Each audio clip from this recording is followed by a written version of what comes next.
Evangelho de João, capítulo 1, do verso 43 ao verso de número 51. Nós estamos no mês de dezembro, mês de Natal, primeiro domingo, o Advento, e eu queria aqui pensar nos Evangelhos, pensar aqui na mensagem daquilo que Jesus nos ensina nos Evangelhos e da missão dele para conosco. Então, João 1, a partir do verso 43 até o verso de número 51. Você encontrou o texto, irmão? Fique em pé, por favor, e eu vou fazer a leitura aqui, mas eu quero apenas identificar quando já acharam o texto. João 1, do 43 até o 51. Amém. A palavra do Senhor diz assim: No dia imediato, resolveu Jesus partir para a Galileia e encontrou a Filipe, a quem disse: Segue-me. Ora, Filipe era de Betsaida, cidade de André e de Pedro. Filipe encontrou a Natanael e disse-lhe: Achamos aquele de quem Moisés escreveu na lei e a quem se referiram os profetas, Jesus o Nazareno, filho de José. Perguntou-lhe Natanael: De Nazaré pode sair alguma coisa boa?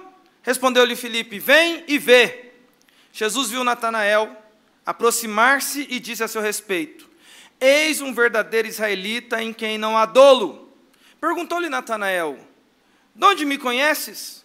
Respondeu-lhe Jesus: Antes de Filipe te chamar, eu te vi quando estavas debaixo da figueira. Então exclamou Natanael: Mestre, tu és o Filho de Deus, tu és o Rei de Israel. Ao que Jesus lhe respondeu: Porque te disse que te vi debaixo da figueira, crês? Pois maiores coisas do que estas verás. E acrescentou: em verdade vos digo que vereis o céu aberto e os anjos de Deus subindo e descendo sobre o Filho do Homem. Amém. Vamos orar? Pai, nós bendizemos ao Senhor pela Tua palavra nessa noite, pela comunidade que se reúne aqui neste lugar para celebrar as bodas, a salvação, a vitória alcançada por Jesus Cristo pelas nossas vidas ali na cruz do Calvário e a ressurreição do Cordeiro, porque nós sabemos, ó Deus, que Jesus vive e reina. E nós temos essa confiança no nosso coração que nos motiva a estar aqui, ó Deus, domingo após domingo, semana após semana, ó Deus, em adoração ao bendito e santo nome do Senhor. Pai, nós abrimos a Tua palavra nesse momento. Nós estamos aqui lendo um texto conhecido e, Senhor, nós não queremos ser negligentes ao olhar esse texto com os nossos achismos, achando que já sabemos o que vai ser dito, porque, Senhor, Vox Dei, a palavra do Senhor ela é viva, ela se renova a cada manhã, e o Senhor fala à Tua igreja, o Senhor conduz o Teu povo, o Senhor é aquele que fala aos nossos corações, e eu quero clamar ao Senhor nessa noite, neste lugar, aqui na Igreja Presbiteriana Unida de São Paulo, que mais uma vez, pela graça do Senhor, o Senhor fale aos nossos corações neste lugar, nessa noite.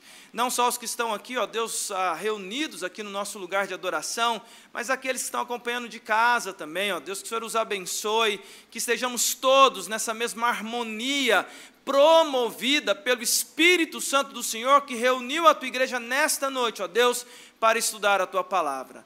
Senhor, estão aqui aqueles que o Senhor escolheu para que ouvisse esta mensagem nesta noite. Eu quero clamar ao Senhor, ó Pai, fala ao nosso coração.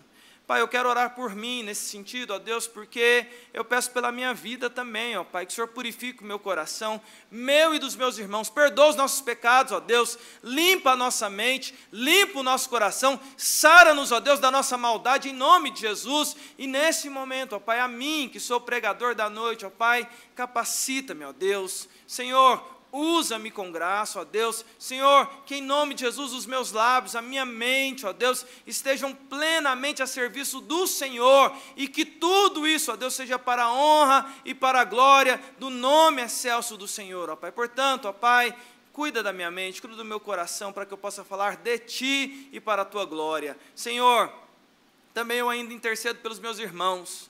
Pai, nós vivemos em uma época em que nós nos distraímos muito facilmente com tantas coisas, a partir da internet e tudo aquilo que está ao nosso derredor, que muitas vezes, ó Deus, tem roubado a nossa atenção. Senhor, Pai, que o Teu Espírito Santo traga todo pensamento cativo à Tua presença, e que se cumpra nesse lugar aquilo que o Senhor mesmo estabeleceu na eternidade, de a palavra do Senhor chegar a corações aqui nesta noite. Assim, ó Deus, fala conosco, nós assim oramos e colocamos as nossas vidas na Tua presença, confiados no agir do Senhor, e assim oramos, em nome de Jesus. Amém. Podemos assentar, meus irmãos. Eu quero, nessa noite, pensar com vocês aqui, olhando para esse texto, numa temática que mexe muito comigo. Se vocês observarem que geralmente eu gosto de construir arcos de temáticas, eu sempre tenho pregado, quando tenho tido a oportunidade de falar sobre essa temática, eu sempre tenho falado sobre discipulado. Acho que a caminhada cristã de discipulado é um desafio para nós e que nós precisamos sempre lembrar, sempre pregar ao nosso coração, sempre ter esse tema diante dos nossos olhos, até porque o ministério de Jesus foi isso, fazer discípulos. Ele veio nos resgatar e ele, na estruturação daquilo que seria a sua igreja, ele monta um grupo de discípulos e os treina para a missão que viria na sequência, e assim a igreja tem caminhado. Ela é uma igreja que vai formando discípulos. E nessa noite, então, eu gostaria de pensar com vocês, olhando aqui para o texto, para essa história clássica, no início do ministério de Jesus, que é o seguinte tema: um convite a um verdadeiro discipulado. Um convite ao verdadeiro discipulado. Eu quero, então, argumentar com vocês sobre essa temática e dizer para vocês aqui 3 aspectos de um convite ao verdadeiro discipulado, olhando aqui para esse texto. Geralmente eu adianto os tópicos, mas eu vou ir falando com vocês aqui ao longo do caminho, mas se você quiser anotar, o tema da mensagem é um convite a um verdadeiro discipulado. Essa história aqui acontece, irmãos, no início do Evangelho de João, o discípulo João, e João está narrando aqui a parte, ainda no capítulo 1, depois de falar de quem é o verbo, da encarnação do verbo, João vai começar então a mostrar Jesus em ação. Ele vai mostrar Jesus realizando o seu ministério, e é interessante que aqui nós temos elementos que são colocados aqui por João, quando Jesus encontra alguns dos primeiros homens que no futuro viriam a ser seus discípulos. Pessoas que vão passar aqui pelo caminho de Jesus, que vão ser discípulos no futuro. E nós temos aqui o próprio André, que aparece um pouquinho antes, ele se encontra com Pedro, inclusive historicamente, se você for falar pela cronologia do tempo, o primeiro encontro de Jesus com Pedro não é lá em Lucas 5, não, é aqui em João 1. Depois é que ele vai se encontrar novamente com Pedro e vai falar para Pedro: segue-me. O primeiro encontro de Jesus com Pedro é esse encontro narrado aqui por João no capítulo 1 do Evangelho de João, porque André conhece a Jesus e traz Pedro até Jesus num primeiro momento. André apresenta Jesus a Pedro, Pedro a Jesus, né? E aí a sequência prossegue, e agora João vai narrar esse encontro de mais 2 discípulos, que viriam a ser dos 12, com Jesus. E nós temos essa linda história, tanto de Filipe, que leva Natanael até Jesus, quanto esse personagem Natanael, e essa conversa que vai acontecer entre Natanael e Jesus aqui vai falar coisas tremendas, e é o foco do que eu gostaria de trabalhar com vocês nessa noite. Um convite ao verdadeiro discipulado. Você, de fato, tem pagado o preço de ser um verdadeiro discípulo de Jesus? E eu vejo aqui 3 características que eu gostaria de compartilhar com você sobre o que um discípulo tem que entender para ser um verdadeiro discípulo de Jesus. Olha, nós estamos chegando ao final de 2023 e é tempo suficiente para a gente andar em 2 características muito comuns nessa fase do ano. Primeiro, às vezes, algumas frustrações no nosso coração. Metas que nós lançamos, pensamentos que nós colocamos, ideias que tivemos para esse ano de 2023, e quando a gente não consegue atingir algumas coisas, do ponto de vista até mesmo espiritual, da nossa jornada, às vezes nós chegamos nesse momento do ano meio que, cansados, exaustos, e até pesarosos com nós mesmos, e isso leva ao segundo argumento, ao segundo aspecto, aqui, o segundo pensamento. Final de ano é aquele momento também bom em que a gente começa a ficar pensando no ano seguinte, e a gente faz aquela famosa lista de metas para o ano que vai vir. E é sempre assim, né? A gente faz aquela lista de metas, e eu queria colocar um desafio para você atingir um verdadeiro discipulado na sua jornada, a partir de agora e para o que virá em 2024. E aí nós vamos para o primeiro ponto, o primeiro argumento que eu quero deixar com vocês aqui nessa noite. Você pode anotar se você quiser, você que está em casa também pode anotar se você quiser. Meu primeiro argumento está no seguinte aspecto do que diz lá no versículo 44. Diz assim: ora, Filipe era de Betsaida, cidade de André e de Pedro. 45, Filipe encontrou Natanael e disse-lhe: achamos aquele de quem Moisés escreveu na lei e a quem se referiram os profetas, Jesus o Nazareno, filho de José. 46, perguntou-lhe Natanael: de Nazaré pode sair alguma coisa boa? Respondeu Filipe: vem e vê. O meu primeiro argumento com você nessa noite é o seguinte argumento. Às vezes, a mínima compreensão dos planos de Deus está além da nossa capacidade. Às vezes, a mínima compreensão dos planos de Deus está além da nossa capacidade. Um convite ao verdadeiro discipulado. Jesus está começando o seu ministério. E nesse início de ministério, muitos curiosos estão ali vendo quem é esse Jesus. Na verdade, se você pega a narrativa aqui do capítulo 1 de João, ela é muito bonita, porque João, o discípulo amado, ele vai apresentar ali essa narrativa desse início de ministério, inclusive colocando aquela história de João Batista, que é outro João, tá? O João Batista que batizava ali naqueles dias, e esse João Batista, parente de Jesus, aquele que ia anteceder o caminho de Jesus, ele tinha discípulos. E aí nós temos aquela clássica cena em que João Batista diz para Jesus que não é digno de desatar as sandálias, e ele batiza Jesus, mas com esta fala, com aquele movimento espiritual que acontece no batizado de Jesus, alguns dos discípulos de João Batista ficam curiosos de saber quem é este que está ali e que é apontado como o Cordeiro de Deus. E eles começam a ir, conversar um com o outro, esparramar essa notícia. E aqui no capítulo 1, do verso 43 até o verso 46, acontece uma conversa entre Filipe e Natanael, dois que vão virar discípulos de Jesus. Aliás, um comentário importante aqui sobre Natanael, tá? Você vai olhar na lista de 12 e vai falar assim, mas pastor, esse mais pastor é clássico, né? Mas pastor Alexandre, esse Natanael que aparece aqui, eu não estou vendo esse Natanael lá na lista dos 12. Veja, esse Natanael aqui, ele provavelmente, e eu gosto muito de estudar os discípulos, o nome completo dele é Natanael Bartolomeu. O Bartolomeu e o Natanael, gente, é a mesma pessoa, tá? Inclusive, Bartolomeu, provavelmente ali do nome aramaico dele, era Bartomeu. Natanael, filho de Tomeu. Natanael, Bartomeu, Bartolomeu. Brasileiro vai... Não, mas é isso mesmo, né? O nome Bartolomeu é Bartomeu. Esse Natanael, Bartolomeu, que veio a ser um dos 12, João registra esse primeiro encontro. E registra quem é esse Natanael. E registra como que Filipe, empolgado com a notícia de que agora João Batista tinha anunciado um caminho, que o Cordeiro de Deus que tira o pecado do mundo estava entre nós, Filipe está empolgado, e Filipe, como um bom mensageiro, alguém que quer compartilhar boas notícias aos seus amigos, ele chega nesse tal de Natanael. E quando ele chega em Natanael, ele vai dizer para Natanael, olha, nós encontramos, veja o que ele diz assim, lá no versículo 45, achamos aquele de quem Moisés escreveu na lei, e a quem se referiram os profetas. Ele está com o coração, Filipe, no lugar certo, ele tem a expectativa do Messias, o sonho de conhecer o Messias, o sonho da redenção de Israel, apesar da visão turva que ele tinha, esse sonho parece que está próximo. E ele vai falar isso para o seu amigo Natanael. A gente fala para os amigos as boas notícias daquilo que a gente espera. E ele vai conversar com Natanael.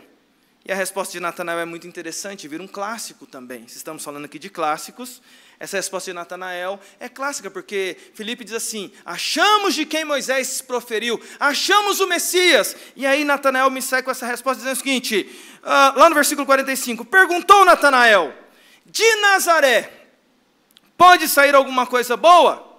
Respondeu Filipe, vem ver. Meus queridos irmãos, a resposta de Natanael é o foco do meu primeiro argumento com vocês. Às vezes, a mínima compreensão dos planos de Deus está além da nossa capacidade. Jesus de Nazaré, esse é o nome, de fato, que nós temos aqui de Jesus. Aliás, se você estuda os evangelhos, você vai ver que essa expressão Cristo é atribuída a Jesus depois. Ele não nasceu e foi batizado assim, Jesus Cristo. Jesus, filho de José. Tá? Ali é o nome de registro. Jesus, filho de José, que vai crescer em Nazaré. Esse era o nome com o qual Jesus era conhecido. O nome Cristo, que significa ungido, vem depois, no seu ministério. Agora, quando ele ainda está sendo lá reconhecido, e nesse início de caminhada, ele precisa ser apresentado. E alguém fala assim, quem que é esse aí? É Jesus, de Nazaré. Nazaré, irmãos, é uma cidade. Nazaré é uma cidade pequena. Nazaré tinha ali uma fama. E talvez, e aqui a gente faz conjecturas, mas é interessante pensar sobre isso aqui. A pergunta é, por que é que Natanael se mostrou tão preconceituoso com Nazaré? Porque a pergunta dele provavelmente envolvia um ditado daqueles dias. E a pergunta é: pode vir alguma coisa boa de Nazaré? Bem, existem algumas possíveis explicações estudando esse texto. Uma delas é que nós podemos ver bem isso no cotidiano dos seres humanos, em que lugares próximos desenvolvem rivalidade. Né? Você pega, por exemplo, rivalidade que existe muito entre regiões próximas. Tá? Você tem do macro para o micro. Né? Macro, você tem uma rivalidade clássica sul-americana, que é Brasil e Peru. Não, Brasil e Argentina, porque é vizinho, tem rivalidade. Os argentinos, não, tem Argentina aqui entre nós, aqui, não, mas os argentinos têm rivalidade com o brasileiro e o brasileiro tem rivalidade com o argentino. É natural. E existem rivalidades regionais. Eu gosto muito de olhar para essa característica, né, porque eu sou de uma cidade chamada Anápolis, minha cidade de origem, e a gente mora lá na cidade de Anápolis, ela está a 30 quilômetros da cidade de Goiânia. Meus irmãos, você vai em Goiânia e o povo fala mal de Anápolis. Você vai em Anápolis e o povo fala mal de Goiânia. É regional isso. Geralmente, cidades muito próximas desenvolvem essa rivalidade. A gente vê isso muito. Eu já vi muito aqui o pessoal vou citar aqui, né? Morei em Campinas. O pessoal de Campinas fala que lá é a capital. Eu gosto de Campinas, viu, gente? Não vou falar mal de Campinas, não, porque eu tenho que voltar lá sempre, né? Mas o pessoal de Campinas fala que lá não é nem interior, mas também não é capital. Campinas é Campinas. Esse é o que você ouve lá em Campinas, quando você está lá. Assim, o que é Campinas? Campinas é Campinas. Não é nem capital, nem interior. Campinas é Campinas, mas é melhor que tudo. É melhor que São Paulo, é melhor que tudo. São Paulo, da mesma forma. São Paulo olha para as regiões em volta e fala assim, São Paulo é melhor. Existe rivalidadezinha. Vamos falar de rivalidade aqui, regional? JMC e SPS. Ou vai dizer que não tem? Existe rivalidades regionais. E isso é característico do ser humano. Isso é característico da nossa identidade. Isso é característica de questões até mesmo da nossa natureza caída. Mas não é esse o meu foco. O meu foco é que você, olhando para esse texto aqui, e a gente tem uma tese de quem se debruçou, e a gente estuda esse texto, e uma possível tese era que Natanael é de uma cidade vizinha de Nazaré. Natanael provavelmente era de Caná da Galileia. Lembra de Caná? Onde Jesus realizou um milagre ali, e vai ser na sequência, da transformar água em vinho? Caná e Nazaré, dizem os pesquisadores, tinha rivalidade uma com a outra. De forma que quem era de Nazaré falava mal de Caná, e de forma de que quem era de Caná tinha criado o ditado: pode vir alguma coisa boa de Nazaré? O que Natanael está fazendo é nada mais, nada menos que expressar uma rivalidade antiga construída entre cidades próximas. Só que o que está acontecendo aqui é que a pergunta de Natanael revela algo para nós. E revela para nós o seguinte, meus irmãos, que às vezes nós, quando tentamos entender os planos de Deus, nós não vamos conseguir discernir pela nossa visão limitada da história, a nossa visão limitada da realidade. Não nos é dado a capacidade de entender a profundidade plena dos planos de Deus. Veja, Natanael ali, meio que involuntariamente, ou na característica ali da região, ele pega e solta ali um comentário dos dias. Pode vir alguma coisa boa de Nazaré? A compreensão dele é limitada dos planos de Deus, porque de Nazaré está vindo a redenção de todos aqueles que creem. A redenção da humanidade está saindo daquela cidade desprezada por Natanael. Você percebe isso? E aí eu quero aplicar isso aqui à sua vida.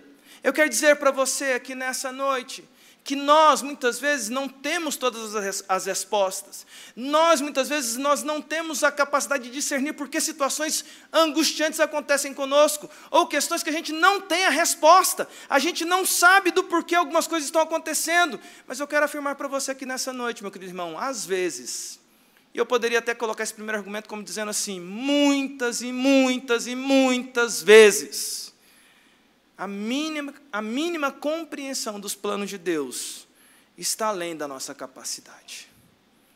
E aí nos cabe, irmãos, quando olhamos para esse texto, não incorrer no erro de achar que sabemos, porque Deus geralmente tem uma habilidade extraordinária em seu ser, que é a habilidade de nos surpreender, mostrando que os planos dele, mesmo a gente não compreendendo, são melhores que os nossos planos.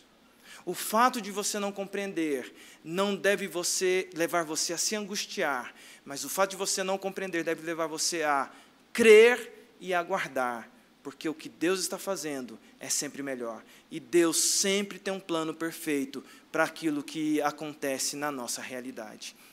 E às vezes a gente simplesmente não consegue compreender. Faz parte. Natanael não compreendia, mas o que estava por vir era muito bom. E aí o que acontece? Natanael é provavelmente ali um pouquinho preconceituoso por causa da sua cidade, tinha ali aquela pegadinha ali com Nazaré, mas Natanael tem outra característica, Natanael é curioso. O curioso sempre se dá mal na história, né? Dessa vez aqui ele vai se dar bem, um curioso, né? Um curioso, porque Filipe vira para ele e diz assim, vem e vê. Natanael é preconceituoso, mas ele é curioso. Olha o que diz o versículo, a partir do verso 48. Aliás, o verso 47, que é muito bonito. O verso 47 diz assim, Jesus viu Natanael aproximar-se e disse a seu respeito, eis um verdadeiro israelita em quem não há dolo. Verso 48, respondeu-lhe Natanael, de onde me conheces?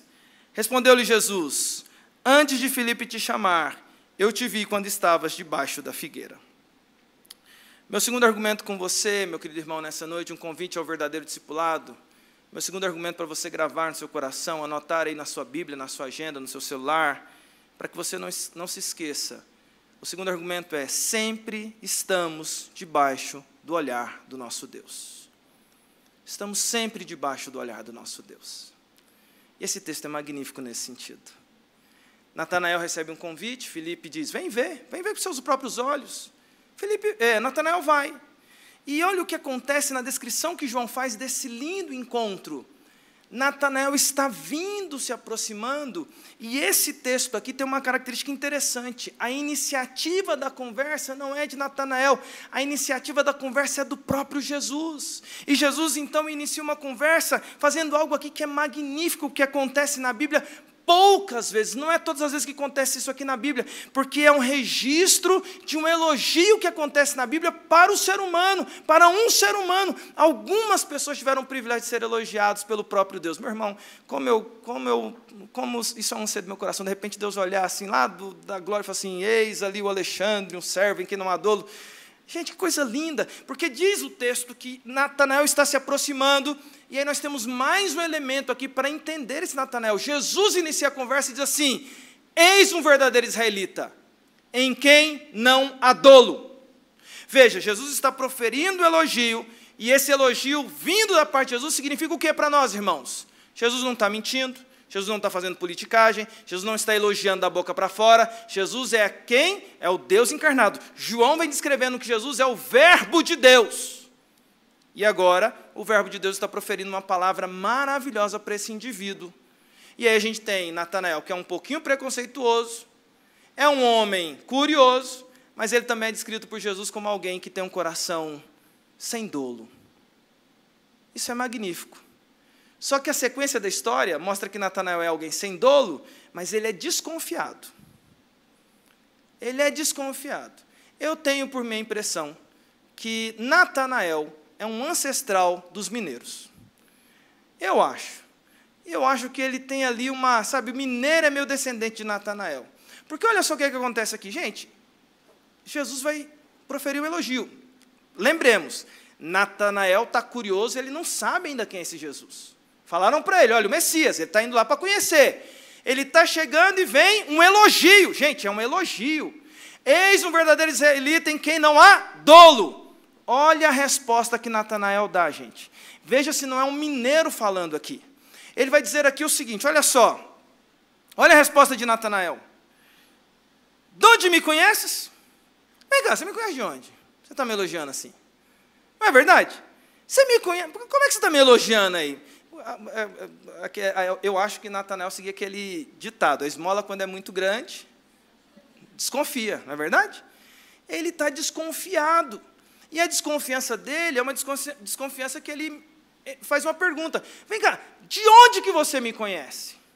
E aí, meus queridos irmãos, esse texto é muito bonito, porque esse é o meu segundo argumento com você, sempre estamos debaixo do seu olhar.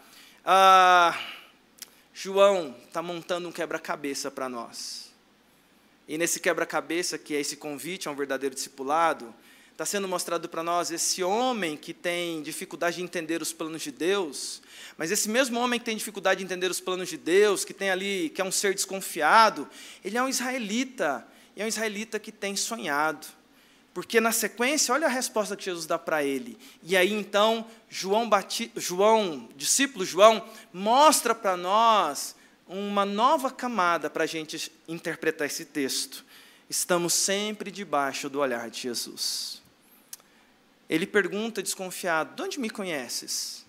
E a mais doce resposta vai vir do lado de Jesus. Jesus vira para ele e diz assim: antes de Filipe te chamar, eu te vi quando estavas debaixo da figueira. Antes de Filipe te chamar, eu te vi quando estavas debaixo da figueira.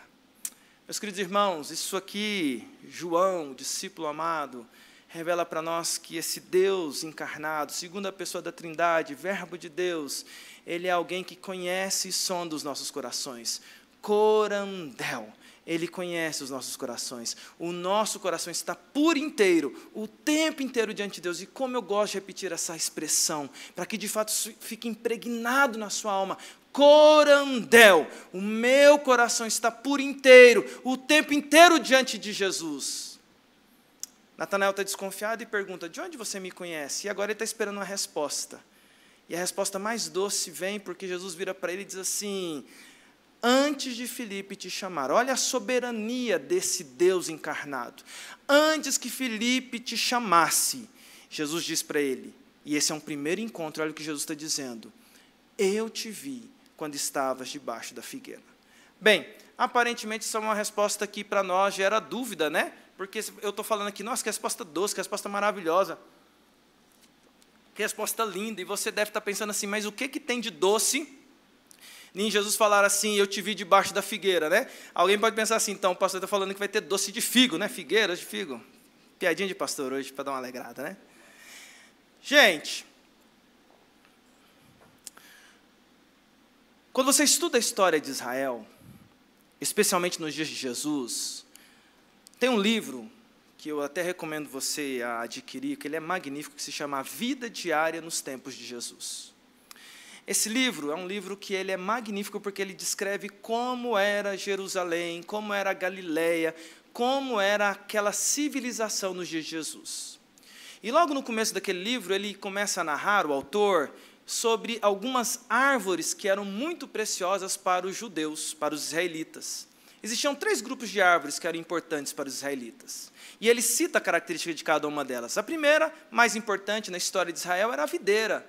A videira que produz uva, a videira que é descrita de várias formas pelo povo de Israel e está ali vinculada à história de Israel desde o seu início. Você tem ali o próprio Senhor Jesus ali em João 15, usando a videira como exemplo para se referir a Ele mesmo. E na Santa Ceia, o elemento que Ele vai utilizar para simbolizar o seu sangue é o produto da videira. Que, inclusive, o produto da videira não é vermelho, é roxo. Geralmente essa é a cor do vinho. Mas, veja, a videira tinha importância para o povo de Israel. Aparecem muitas histórias. Um segundo grupo de árvores que era muito importante para o povo de Israel era a oliveira. A oliveira que produz a azeitona, que produz o azeite. Jesus, inclusive, aqui João vai mostrar esses 3 grupos aqui. Está esse primeiro aqui que ele está falando, vai aparecer a videira lá na frente, e vai aparecer a videira lá na frente, vai aparecer a oliveira lá na frente também, porque Jesus vai para o Getsêmani, e o Getsêmani é o jardim das oliveiras.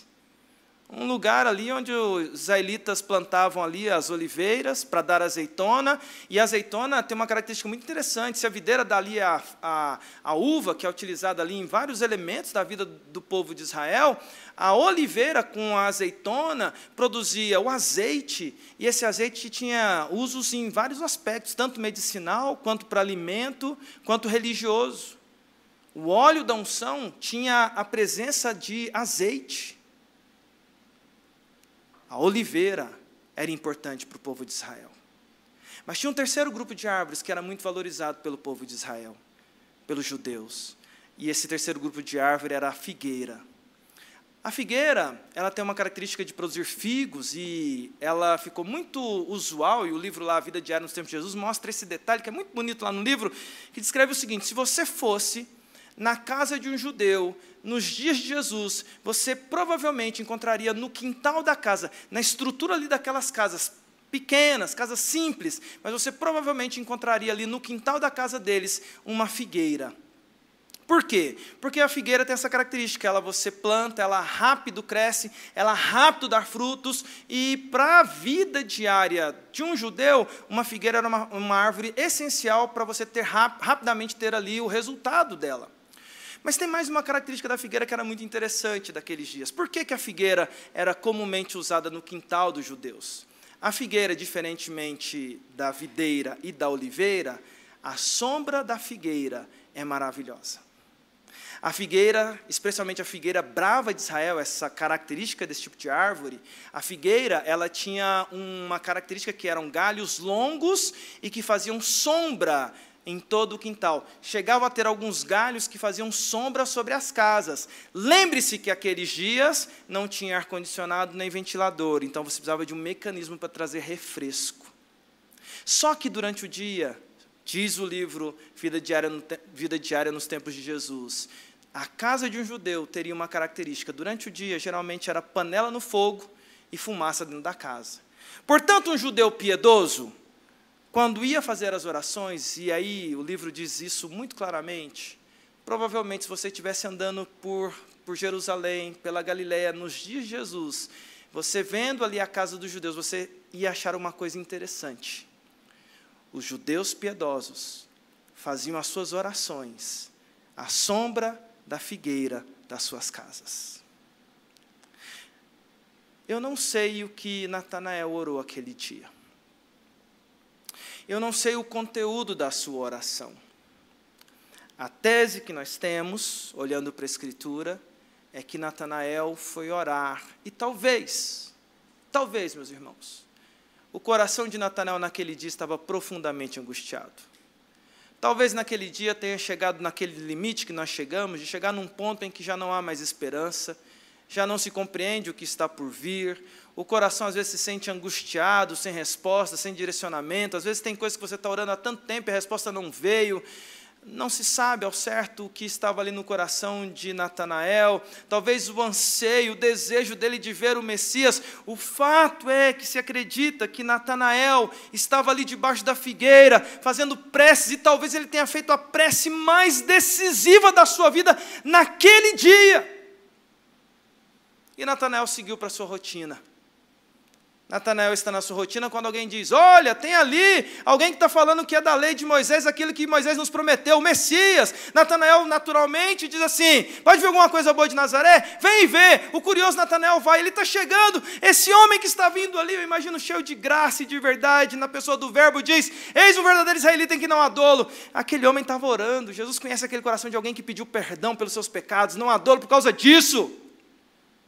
Ele se desconfia: de onde me conhece? E a resposta vem: eu te vi. Eu vi a sua oração. Eu vi o seu coração. Eu vi a sua angústia. Eu te conheço. Meu querido irmão, minha querida irmã, você que está em casa, você que está aqui comigo nessa noite, eu quero reafirmar para você aqui nessa noite: Deus conhece o nosso coração. Deus conhece a nossa súplica. Deus conhece a nossa dor. Deus conhece a angústia da nossa alma. Deus conhece os nossos anseios.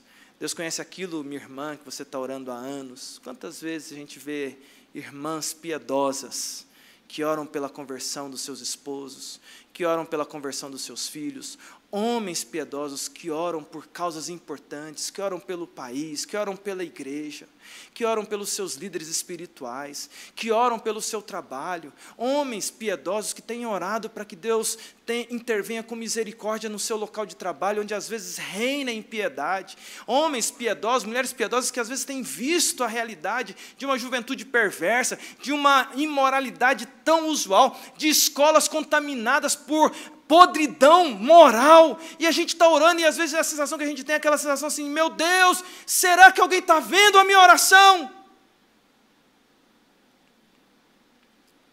Jesus olha para Natanael e diz: eu te vi debaixo da figueira. Eu quero dizer, meu querido irmão, que Jesus te vê. Ele continua te vendo. Ele vai continuar te vendo. Lá no leito da sua casa. Lá na sua cama. Lá no seu trabalho. Lá no seu momento de angústia. Lá na sua oração. Aliás, o próprio Jesus nos ensina a entrar no nosso quarto, longe dos homens, e apresentar a nossa súplica ao Pai em secreto. E em secreto o nosso Pai nos recompensa. E aqui está uma recompensa. Para mim não há recompensa maior do que essa, de saber que Deus ouviu a minha oração. Ele viu o meu coração. Meu querido irmão, você está sempre debaixo do olhar de Jesus. E em último lugar, eu gosto da sequência da história, porque veja o que diz a partir do verso 49 até o final. Diz assim: então exclamou Natanael: Mestre, tu és o Filho de Deus, tu és o Rei de Israel. Ao que Jesus lhe respondeu: porque te disse que te vi debaixo da figueira, crês? Pois maiores coisas do que estas verás. E acrescentou: em verdade vos digo, que vereis o céu aberto e os anjos de Deus subindo e descendo sobre o Filho do Homem. Em terceiro e último lugar, eu quero argumentar com você que a nossa fé não pode ser embasada em sinais. A nossa fé está sempre além. Convite a um verdadeiro discipulado. Grave isso no seu coração. A nossa fé não pode estar embasada em sinais. Ela precisa estar além. Veja, o que está acontecendo aqui com o Natanael? Natanael, para mim, é uma montanha-russa. Pelo amor de Deus, como alguém é montanha-russa desse jeito? Ele vai do alto para o baixo, assim, de uma hora para outra, em questão de segundos. Começou mal, depois foi bem demais sendo chamado de alguém que não tem índole, depois desconfiou, depois ele já faz uma declaração. Gente, a declaração que Natanael faz aqui, ela é surpreendentemente teológica, profunda. Ele diz assim, olha o que Natanael diz, ele diz assim: mestre, já chama Jesus de mestre. Aí ele diz assim: tu és o Filho de Deus. Ele reconhece a presença do Deus encarnado entre eles. Isso é profundo, isso é só pelo Espírito Santo. E ele diz mais: tu és o Rei de Israel. Olha a profundidade teológica desse homem. Só que ele é montanha-russa, alto e baixo, alto e baixo, alto e baixo. E agora ele vai mais uma vez para baixo, porque Jesus pega e vai criticar ele. Jesus diz assim: então, Natanael, você é sem dolo, você está falando coisas certas, mas veja só, você ficou esperando um sinal. Você só creu depois que você teve um sinal. Você teve elementos para crer. Alguém chegou para você e falou sobre mim. E provavelmente Natanael era discípulo de João Batista. João Batista anunciou sobre a vinda do Messias. Você está ansiando isso, mas você só creu quando você teve um sinal, um sinalzinho para você. E Jesus ainda faz uma crítica dizendo o seguinte: você ficou impressionado com isso? Você ficou impressionado com isso? Deixa eu te fazer uma promessa aqui, Natanael. Olha como Jesus é maravilhoso, e já põe lá em cima de novo, né? Pois maiores coisas do que estas você vai ver. E Jesus faz a promessa mais linda para ele. Jesus promete a eternidade para Natanael, dizendo: você vai ver o Filho do Homem, você vai ver o céu aberto, você vai ver os anjos de Deus, e você vai ver os anjos de Deus subindo e descendo sobre o Filho do Homem. Alguns afirmam que esse texto aqui pode ter se aplicado ali na transfiguração. Outros afirmam que esse texto pode ter se aplicado, Jesus já está falando aqui, e ele já tem uma visão completa da eternidade. E Jesus está falando aqui da volta, né, da segunda volta. Nós não conseguimos aqui fechar a questão nesse tópico aqui. Eu tenho uma tendência a achar que Jesus está falando sobre a segunda volta, porque o grupo que está lá na transfiguração é um grupo reduzido, mas não impede que Natanael, de repente, estivesse ali. Mas o fato é que Jesus ele vai trazer ali uma crítica que a gente precisa trazer para o nosso coração. Nós não cremos por causa dos sinais. A nossa fé não pode estar embasada em sinais, esperando os sinais acontecer para que a gente possa finalmente crer que Jesus está nos ouvindo ou que Jesus está nos vendo. Meu querido irmão, maravilhoso. Se acontecer, extraordinário. Eu já tive ao longo da minha vida momentos de uma experiência profunda de intimidade com Deus, em comunhão com Ele? Já tive. Mas isso não define a minha fé. É o extraordinário de uma ação graciosa de Deus e que não é nem referência para dizer o seguinte: olha, vai ser sinal, é isso aí, como a prova de quem é de Jesus. Não. Eu quero dizer para você, meu querido irmão, que nós somos o povo da fé. E o povo da fé não é um povo que anda em busca de sinais para que possa exercitar a fé. O povo da fé é o povo que crê no testemunho daqueles que estiveram com Jesus. E deixa eu dizer isso aqui para você nessa noite. Não fique esperando um sinal. Não fique esperando um arrepio. Não fique esperando uma manifestação extraordinária. Confia. Confia na promessa. Confie na redenção. Confie no Salvador. Continue fazendo a obra do servo que você tem que fazer. E saiba que Deus está te vendo. Confia, porque nós ainda veremos aquilo que é maior. Eu creio que um dia nós estaremos para sempre contemplando na eternidade o Cristo glorificado, por quem nós tanto ansiamos na nossa caminhada. Sabe, eu lembro de ouvir uma pregação do reverendo Jonas Madureira, pastor Jonas Madureira, e o Jonas contava, na época da Reforma, em 2000, quando a gente comemorou 500 anos da Reforma Protestante, em 2017, e ele contou para nós uma história que eu gostei muito daquela história, que ele fala assim: a gente pensa que Martinho Lutero, quando foi lá na Catedral de Wittenberg e pregou lá suas 95 teses, é como se aquilo fosse um negócio assim, de repente abriu o céu, teve trovoada, agora começa a Reforma Protestante, o pessoal já começou a dar voadeira para tudo quanto é lado, aquela coisa toda, perseguição, e um anjo andava junto. O Jonas Madureira pega e fala o seguinte: se você, eu sempre falo, isso talvez eu já tenha até falado aqui, ele pega e fala, e aquilo me marcou profundamente, ele diz assim: se você pensa que foi extraordinário, você está equivocado.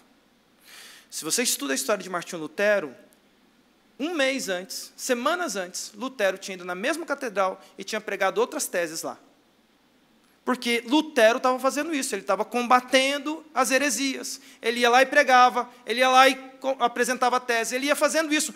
O trabalho ordinário de um servo de Deus, fiel, seguindo ali o caminhar. O extraordinário é Deus. Porque numa dessas, naquele 31 de outubro, aquelas 95 teses, Deus usa elas para causar uma revolução. E aí o Jonas Madureira pega e fala o seguinte: se você fosse perguntar para Lutero, provavelmente ele mesmo estaria surpreendido com o desdobramento que se deu, porque era o trabalho ordinário de alguém que está ali vivendo a sua vida de servo. Meu irmão, não fique esperando um sinal extraordinário para que você comece a crer. Creia, confie, porque nós não somos o povo que fica esperando arrepio para crer. A gente crê pela fé, e nós temos a fé no lugar certo em Cristo Jesus. E me permita terminar dizendo isso, porque eu gosto muito dessa perspectiva. O fato de você não ver não significa que Deus não está agindo nesse momento poderosamente em seu favor. Você só não está vendo. Creia, confie. E esse finalzinho aqui, quando Jesus promete ver os céus abertos e o Filho do Homem, é aquilo que mexe o nosso coração. Hoje foi um dia para mim muito interessante, porque a gente estava conversando agora há pouco, eu e um grande amigo meu, eu vou citá-lo aqui nominalmente, que é o reverendo Jorge Henrique. Jorge Henrique é um pastor que eu amo muito. Jorge Henrique, ele é formado junto comigo no seminário de Goiânia, nós formamos na turma de 2002, turma de Edial Martins.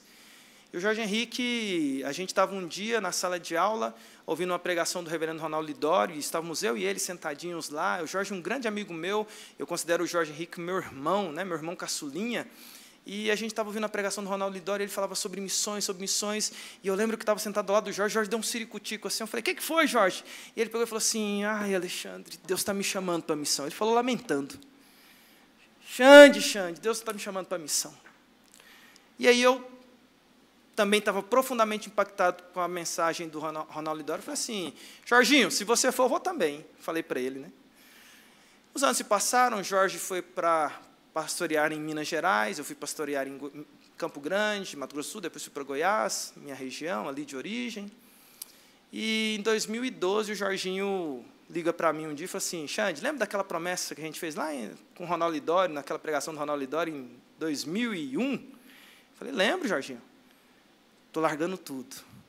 Estou indo ser pastor entre os índios, lá na região de Dourados, lá na tribo Amambaí. E aí o Jorginho foi. E aí, anos depois, eu ligo para o Jorginho e falo, Jorginho, eu estou deixando o pastorado titular da Igreja Presbiteriana de Goianésia porque eu estou indo para a missão urbana. Ele, como que é isso, Alexandre? Estou indo ser capelão de tempo integral. Vou agora trabalhar como capelão. E aí a gente tem seguido a caminhada assim, né? Sempre falamos sobre isso, sempre falamos dessas características. Mas hoje o Jorginho me ligou, mas foi uma ligação doída, porque Deus deu para o Jorge, a gente sempre fala dos nossos filhos como sobrinhos, Deus me deu 2 filhas e deu 4 filhos para o Jorge. A mais recente, e o Jorge gosta de nomes interessantes para os seus filhos, a mais recente se chamava Linda Flor.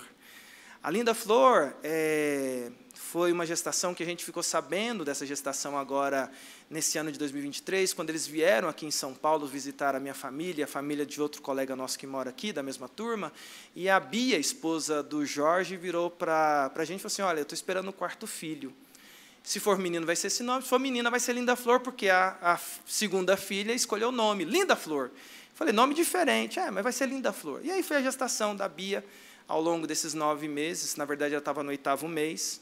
Ontem, a gente estava num momento ali em família, com alguns amigos, o Jorge mandou um recado para mim, dizendo, Xande, ora por mim, porque a gente foi no exame médico e não encontramos batimentos no coração da Linda Flor. E aí, ontem, ao longo do dia, foi essa coisa de estar ali se divertindo, mas, ao mesmo tempo, tendo a notícia de que talvez o batimento da Linda Flor não estivesse acontecendo. Ontem à noite, o Jorge me manda notícia dizendo, olha, a minha esposa precisou fazer o parto, precisou fazer uma cesariana, retirar o bebê, e ele virou para mim e falou assim, Xande, enquanto a bebê não nasceu, eu acreditei no milagre. Apesar de todas as notícias que o coração dela não batia mais, a gente acreditou que poderia ser um erro, mas que também Deus poderia fazer um milagre. E quando a Linda Flor nasceu, ela nasceu sem vida.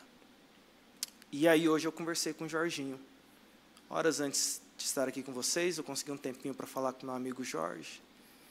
E aí eu estava conversando com ele hoje, eu não conhecia a Linda Flor, vi a gestação da Bia logo no comecinho, mas eu estava conversando com esse meu amigo em luto, porque ele disse que foi uma das coisas mais difíceis para ele, pegar a sua bebezinha nos braços, sem vida. Levar até a esposa e entregar o bebê sem vida para a sua esposa. E os dois ali chorarem, entregando a bebê para Jesus. Mas a gente estava conversando com o coração dolorido e, de repente, veio essa lembrança no nosso coração, em que a gente estava conversando e falando assim, a gente tem uma esperança, Jorge. E ele falava para mim, eu falava para ele, que, primeiro, hoje você tem uma filha que está na presença de Jesus. Essa é a primeira coisa. Segunda coisa, um dia nós também estaremos lá. E nós veremos o Filho do Homem em glória, e já não haverá mais dor, já não haverá mais sofrimento, já não haverá mais tristeza, terão passado as primeiras dores, e para sempre estaremos para sempre na presença do Cordeiro, com os da fé, que venceram as dores e as cicatrizes desse mundo de dificuldade que nós vivemos. Não espere sinais, confie na promessa. Mesmo que doa, confie na promessa, porque o que Jesus disse para Natanael é o que importa. Um dia, nós estaremos para sempre na presença do Cordeiro. E é isso que importa, porque nós estamos em jornada, indo para lá. Alguns já chegaram, um dia também nós chegaremos. E que assim seja, em nome de Jesus. Amém?